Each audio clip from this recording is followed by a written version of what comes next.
Regular করতে হবে করতে হবে করতে হবে। অনেকদিন ধরে এই বেতনে 11,000 টাকা আমরা সংসার চালাতে পারি না।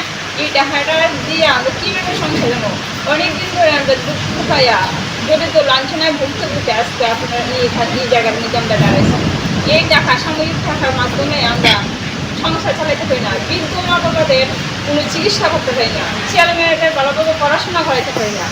অন্য কিছু তো নিজের চাকরিটা তো বাদে অনেক সময় তারা ক্যাম্প খাটে, থাকতে পারবে তারাও 3-4 হাজার টাকা লাগে। এই সাময়িক টাকা 7,000 টাকা আমরা কীভাবে সংসার চালাই? এভাবে অনেক কিছু আমরা দুঃখ খেতে খেতে আজকে এই জায়গার মধ্যে আমরা আয়া দাঁড়াইছি। স্যার আপনারা কারা কারা কারা এসেছেন মূলত? আমরা সবাই পরিবার থেকে এসেছি। আপনাদের মূল দাবি কি? আমরা এই দাবিগুলো প্রথমত স্কুলে নিয়মিত চাই। আমরা প্রথম দাবি দিলাম স্কুলের নিয়মিত দরকার।